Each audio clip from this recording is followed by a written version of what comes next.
Otro tema que voy a abordar, y no es porque eh, tenga la intención de ser repetitivo, no, sino porque ha habido nuevas noticias respecto a los plásticos, fíjese.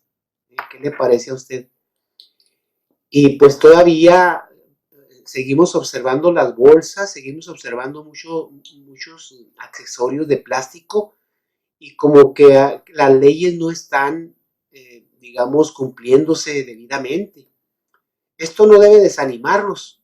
Sí ha habido señales o mensajes que se tiene que cambiar esto, ¿verdad? Ya yo en lo personal acudí a una tienda pues departamental y me di cuenta que ya no hay bolsas de plástico y le comenté esto en un programa, observé una fila o una hilera de bolsas ecológicas y la gente empezaba a comprarlas para depositar su mandado, ¿verdad?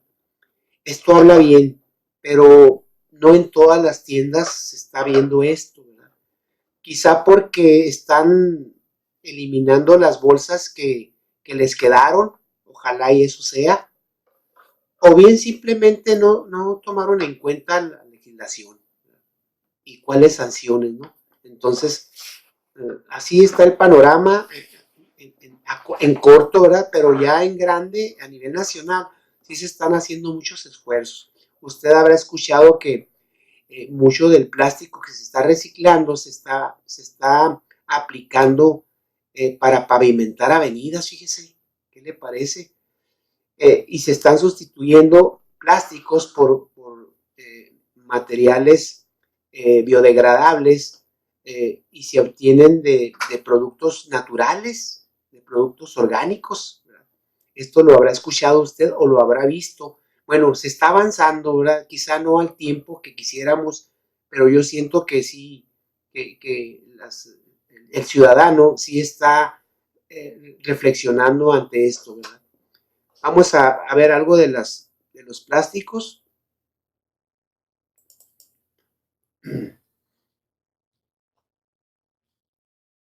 Bien, aquí tengo yo una conferencia o plática que tuve la oportunidad de brindar en una ocasión y pues le agregué novedades, eliminé otras que ya estaban un poco fuera del tiempo y pues aquí empiezo yo definiendo qué es un plástico y un plástico es un polímero. Un polímero se conforma de monómeros y estos eh, pues derivan o de ellos se derivan muchas clases y tipos de plásticos, ¿verdad? Los que usted conoce, no vamos a ampliarnos en eso, sino usted conoce muchos plásticos. Los ha observado, los tiene en su hogar, los tenemos en el trabajo, en la escuela, y a donde vayamos vamos a enfrentarnos con un plástico, ¿verdad? En esta plática, pues di una pequeña introducción de la temática, brindé características físicas y químicas de los plásticos, hablé del uso y efectos que tiene para la salud, también efectos en los ecosistemas y terminé con alternativas de solución, porque es importante que nuestro público, como ustedes que nos escuchan, atiendan qué alternativas hay, los investigadores que están proponiendo a cambio del uso del plástico no biodegradable. Muy bien. Los plásticos se conforman por moléculas gigantes o llamadas macromoléculas. Dichas moléculas se forman a su vez por reacciones en las que se unen muchas unidades llamadas monómeros. La palabra monómero significa una parte. Ese es el significado en griego de este término, dando origen a cadenas largas llamadas polímeros. Poli viene de muchos. Es una cadena pues de monómeros los que conforman a los plásticos. ¿Qué objetivos tiene esta charla? Les decía yo a los que me escucharon. Conocer el efecto lacerante del plástico en los ecosistemas, generar alternativas de solución. ¿Qué le parece? Es importante ver qué alternativas, ¿verdad? que nuestra comunidad sienta que hay otras maneras de hacer las cosas.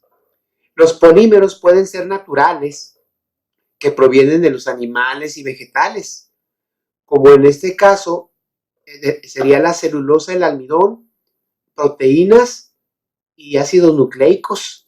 De ahí podemos extraer, vamos a llamarle plásticos naturales. Artificiales, en los que se aplican procesos químicos de polímeros naturales como nitrocelulosa y otras sustancias.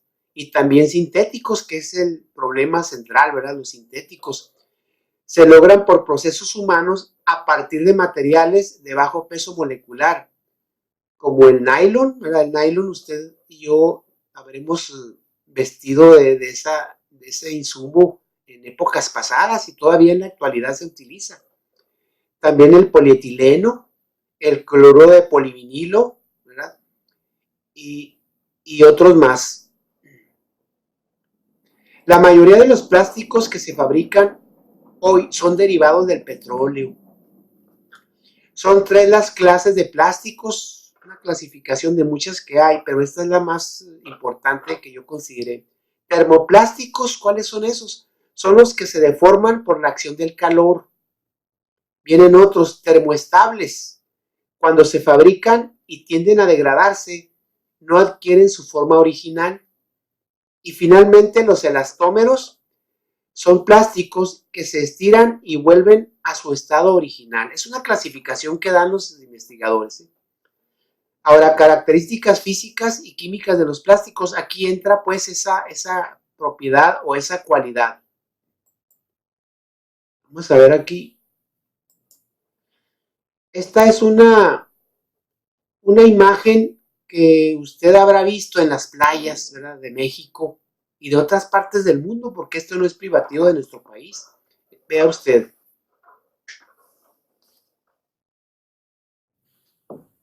¿Qué le parece?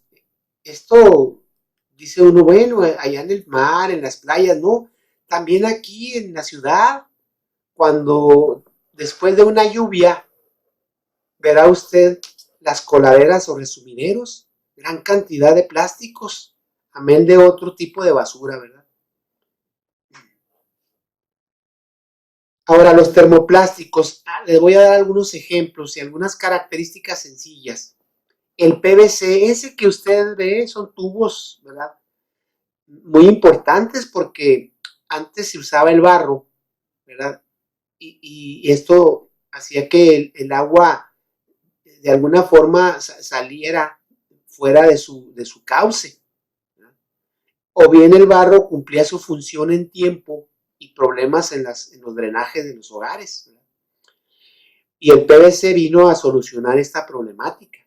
PVC significa cloruro de polivinilo, que es para las tuberías, se hacen botas, cables, mangueras, calzado y ropa.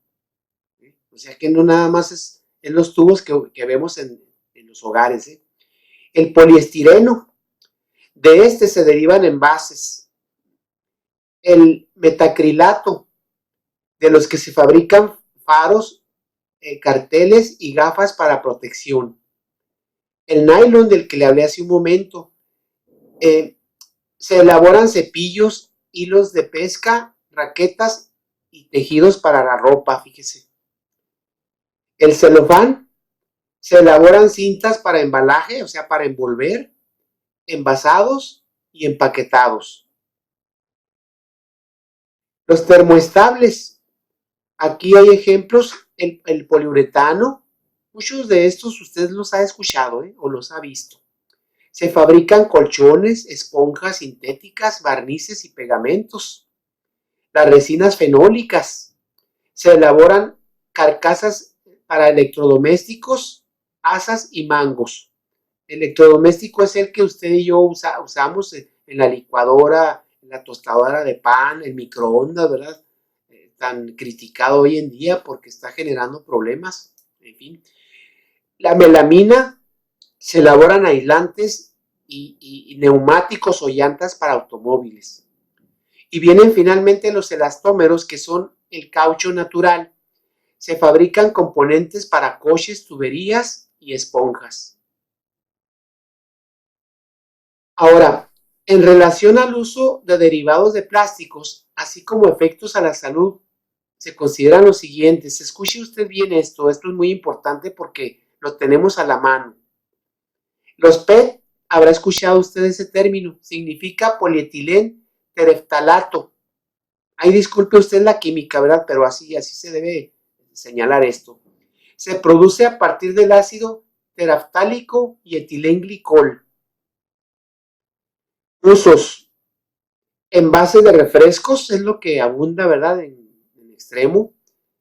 Aceites, agua, cosméticos, frascos de otra índole, películas transparentes, fibras textiles, bolsas para horno, envases al vacío, cintas de video y audio, películas videográficas, esmaltes para las uñas, juguetes para niños y juguetes sexuales.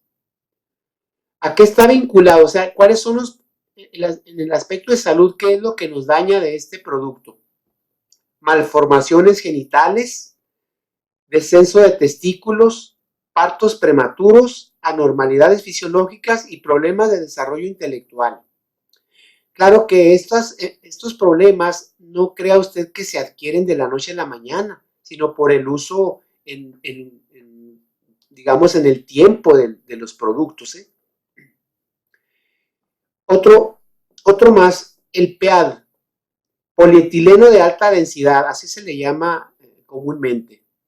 Se fabrica a partir del etileno. Usos: envases para detergentes, vaya que si tenemos envases en los hogares, aceites de autos, lácteos, bolsas de supermercado, ahí está la respuesta de qué están conformadas las bolsas, cajones para pescados, refrescos, cervezas, cubetas de pintura, helados, aceites, tambores, tuberías para gas, telefonía, para el agua potable también recipientes, en minería, en drenaje, macetas o chapines, uso sanitario y piezas de automóvil. ¿Qué le parece? Viene otro, el PEDB, que quiere decir polietileno de baja densidad. Bueno, se produce a partir del gas natural. Usos: paneles, bolsas para supermercados, congelados, bolsas para sueros, contenedores hemáticos para la sangre, pomos como para cosméticos, medicinales y alimentos, y también para tuberías en riego. Viene otro más, otra sustancia de plástico. Le comentaba yo a usted hace un momento, el poliestireno. Se obtiene del propileno. ¿Qué usos tiene? Películas para alimentos, cigarros, chicles, golosinas, envases, hilos, cordeles, tubería para agua caliente, jeringas, tapas, envases, alfombras, pañales, defensas y piezas para auto. ¿Qué le parece a usted el poliestireno? Viene otro, el PS, derivado también del petróleo. Todos estos son derivados de los hidrocarburos. ¿Qué usos tiene el PS? Botes para lácteos, helados para dulces, vasos, bandejas, platos, cubiertos, aislantes, juguetes, carcasas para televisión, computadoras, rastrillos desechables. Entonces, cuando a usted le preguntan de qué está hecho tu rastrillo, de PS.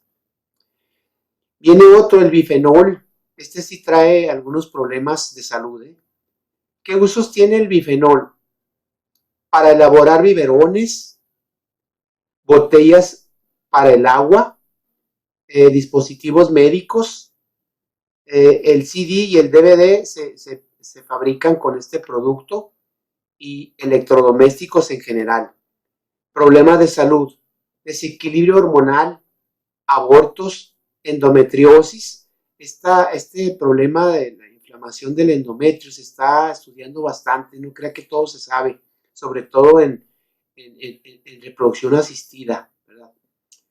Ansiedad, hiperactividad, problemas de aprendizaje y cánceres. ¿Qué le parece a usted el bifenol? El PCB, que quiere decir bifenilo policlorado. Usos: aislantes para electricidad, cables inflamables. vinculado a los siguientes problemas de salud: trastornos del desarrollo en niños, disminución, dice aquí, del cociente intelectual o el IQ, y malformaciones fetales. Otro más, el bifenilo polibromado, por sus siglas PBB. Usos: retarda flama en electrónica, textiles, para fabricación de textiles, espumas plásticas y computadoras. ¿A qué está vinculado este producto? Al cáncer del hígado y afecta a la tiroides. El DEDS, así se le conoce. Usos en farmacéutica para disminuir el riesgo en abortos. O sea que aquí se le está dando un buen uso, vamos. ¿Vinculado a qué problemas de salud?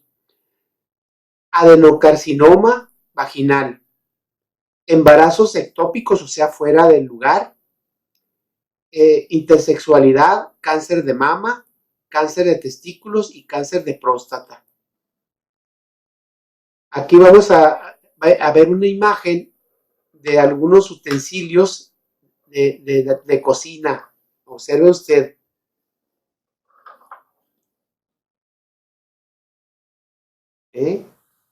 Los vasos, los popotes y otros accesorios, ¿verdad?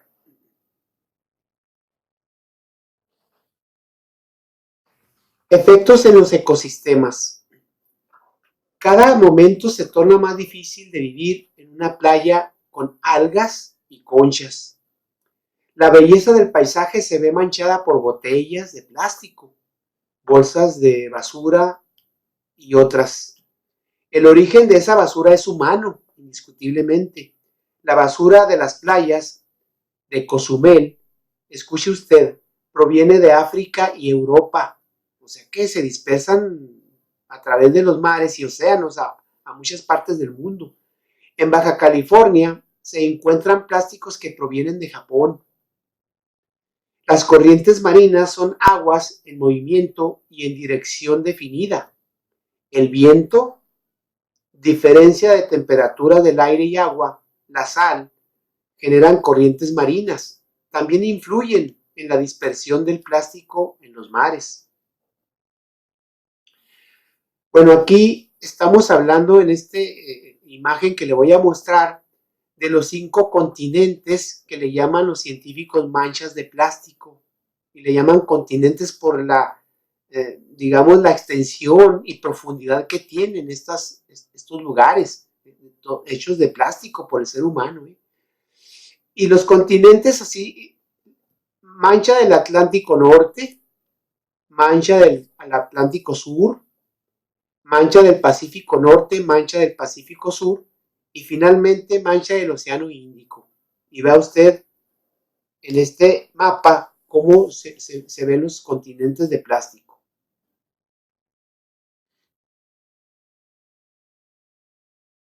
Por todas partes estamos rodeados.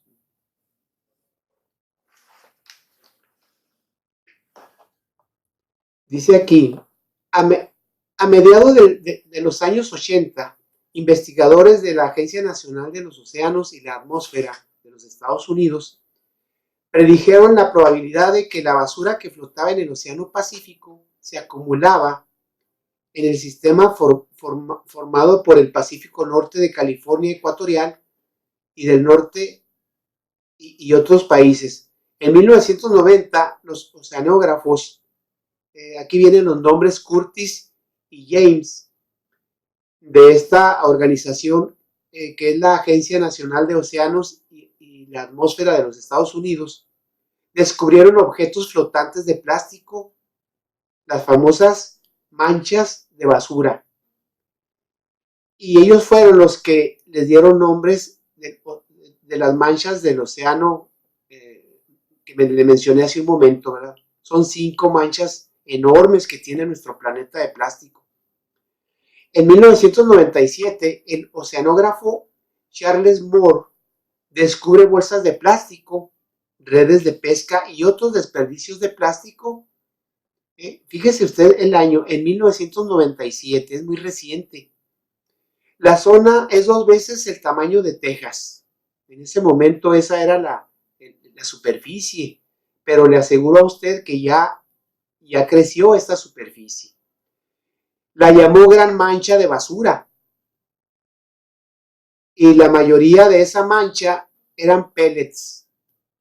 Dice aquí, la fotodegradación provocada por el sol conduce a que las partículas sean consumidas por los animales marinos y peces marinos. Los peces y tortugas se alimentan del zooplancton. Son pequeños animales que hay en el mar.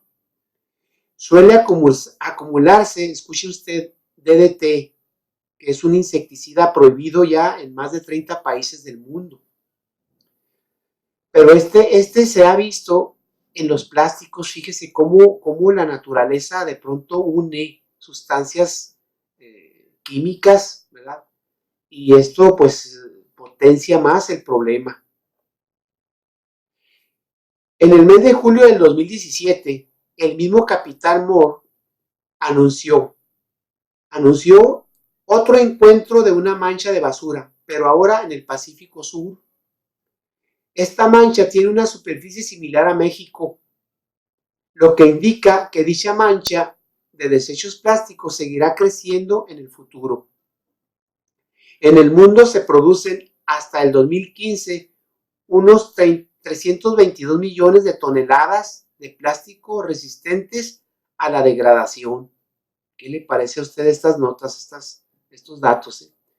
¿Cómo llega el plástico a las zonas? Es una pregunta. El océano lleva cerca de 80 millones de toneladas de basura plástica. Se calcula que para el año 2050 llegará el plástico a igualarse al número de peces. Otra pregunta. ¿Qué se hace con ese plástico en el mar? ¿Qué hace el mar? Pues con el tiempo sí se biodegrada, pero dura muchísimos años. Por las pérdidas de los sistemas de recolección, operaciones de pesca, vertidos ilegales, escurrimientos de agua de los centros urbanos o por contingencias naturales es como el plástico llega a formar estas manchas en los océanos. Viene un problema, escuchen usted, y esto es nuevo, los microplásticos. Micro significa pequeño. Una vez que se biodegrada el plástico, si es que lo hace en algún momento, ¿verdad? ¿Qué va a pasar con esas pequeñas partículas? Escuche usted, son trocitos muy pequeños de 5 milímetros o son partículas aún más pequeñas. Se clasifican en primarios, que son partículas fabricadas originalmente de tamaño pequeño. Aquí entran los cosméticos. Las microesferas son exfoliantes y jabones, cremas, pastas dentales, recubrimientos de pintura de color o texturas. Los secundarios se generan de fracturas de plásticos de desecho ambiental. En cuanto a los microplásticos, aquí viene una gráfica en 1 metro cuadrado. Hágame usted el favor, estos investigadores contaron los microplásticos y hasta los clasificaron. Escuche usted, microplásticos de pellets. Aquí detectaron 649 partículas y las contaron en 1 metro cuadrado, insisto. Microplásticos de poliestireno, 872 partículas. Otros microplásticos, 539. Pequeños plásticos, 632 partículas. Y finalmente plásticos de poliestireno, 185. En 1 metro cuadrado, no crea de una ciudad, no, de una playa. Vea usted la gráfica o el gráfico.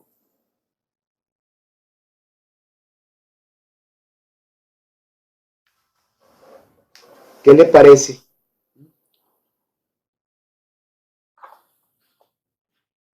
¿Qué dice el programa de las Naciones Unidas para el Medio Ambiente respecto a este problema? Los plásticos normales sufren o se debilitan con el sol y el oleaje. Así se fragmentan, pero duran muchísimo tiempo. Cabe señalar que los fragmentos se incrustan en las cadenas alimentarias. Son prácticamente imposibles de retirar de los océanos. El Programa de las Naciones Unidas para el Medio Ambiente ya considera el problema emergente a nivel del mundo. O sea que ya está tomando atención a esta situación y ojalá y no sea tarde, ¿verdad? Respecto a lo que son y de dónde derivan o provienen los microplásticos. Aunque se asentó algo al respecto, se afirma que representan el 85% en los océanos y un 70% los que se ubican en los grandes lagos de Norteamérica. Son residuos en forma de hilo, y ahí viene la palabra microfibra, alargadas con un ancho de 30 micrones, son medidas que se dan aquí, y una longitud hasta 200 veces más. Provienen del desgaste de las fibras sintéticas, principalmente de poliéster y del nylon.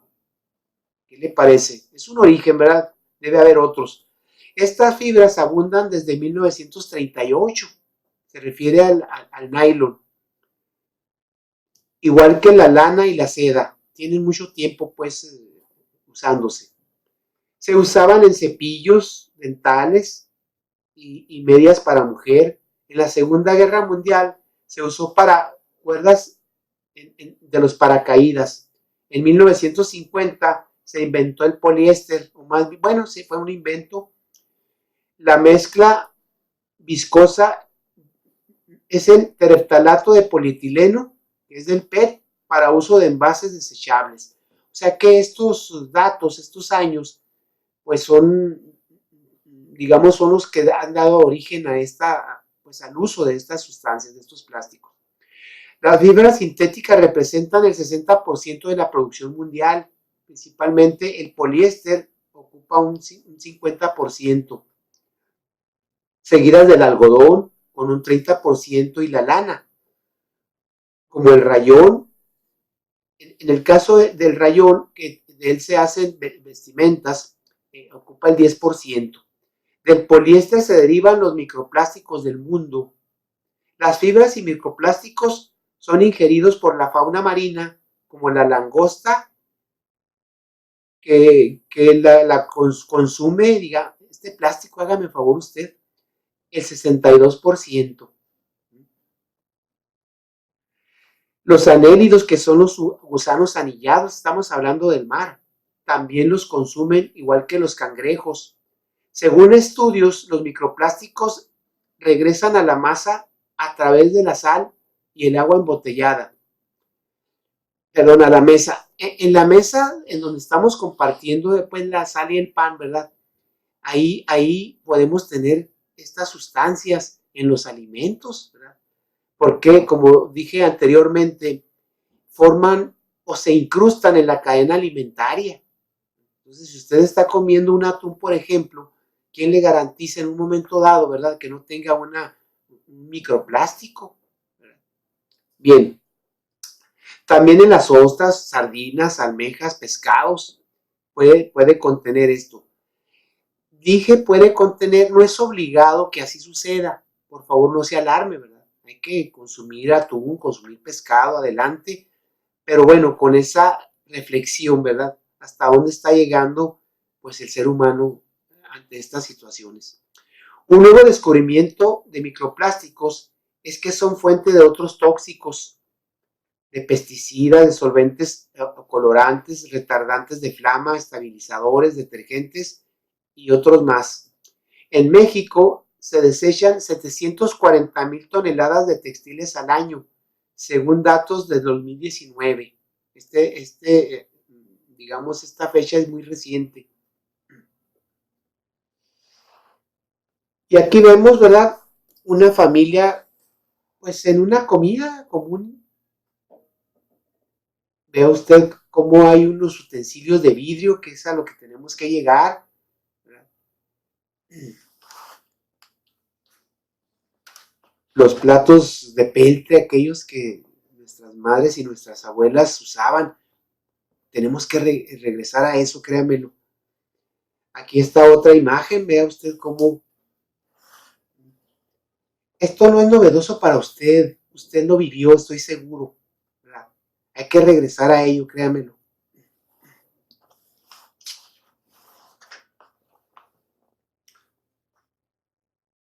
Dice aquí, afirma Cárdenas, un investigador, que el petróleo escaseará. Producir nuevos compuestos es más amigable para el ambiente, como los polímeros biodegradables, que se descomponen con la luz ultravioleta del sol, o semibiodegradables sintéticos, que contienen azúcar que alimentan bacterias, o también los biodegradables sintéticos semejantes al polietileno, y biodegradables naturales, que es una opción muy, digamos, que resolvería el problema en gran medida. Respecto a estos últimos, se aplican tres procesos: obtención de polímeros naturales como el almidón, celulosa del maíz, que ya le mencioné hace un momento, trigo, bagazo de la caña de azúcar, o sea, darle utilidad a eso que a veces le llamamos basura, ¿eh? Otra posibilidad es el uso de bacterias que fragmentan al biopolímero. Se llama PHA, este biopolímero. Se trabaja con una bacteria que lo está produciendo, fíjese. La bacteria se llama Azotobacter. Actualmente se conocen 150 variedades de PHA. Las bacterias están trabajando, solo que el ser humano pues tiene que aprovechar ese producto, ¿verdad? Para pues sustituir al plástico derivado del hidrocarburo. Otro uso relevante del PHA es su aplicación en la medicina, en las prótesis, implantes, hilos de sutura y jeringas. ¿Se da cuenta usted que ya se están cada vez más descubriendo, inventando nuevas formas de hacer las cosas, ¿eh? Se sustenta que una botella tarda, escuche usted, 500 años en biodegradarse. La botella que usted y yo tenemos en las manos cuando tomamos agua o algún jugo. Un cubierto, esos de plástico, sea tenedor, cuchara, cuchillo, 400 años. ¿Qué le parece? Un popote, 100 años. Un vaso, ese vaso de nieve seca que así le decimos, ¿no? 55 años. Y una bolsa de 65 a 75 años para biodegradarse en el ambiente. Por otra parte, se afirma que existen cerca de 9.200 millones de toneladas de objetos de plástico producidos y que solamente el 9% se recicla. Y el otro 90%, ¿a dónde cree que va a dar? Hágase esa pregunta y usted tiene la respuesta. ¿Cuánto tiempo tarda un pañal desechable para biodegradarse? Se indica que entre 200 a 450 años. Los pañales que se comercializan desde 1960 tienen este tiempo para entrar a la biodegradación. Un bebé puede gastar 5,000 pañales en los primeros 30 meses de vida. Los pañales están elaborados de polietileno y polipropileno. ¿Qué le parece?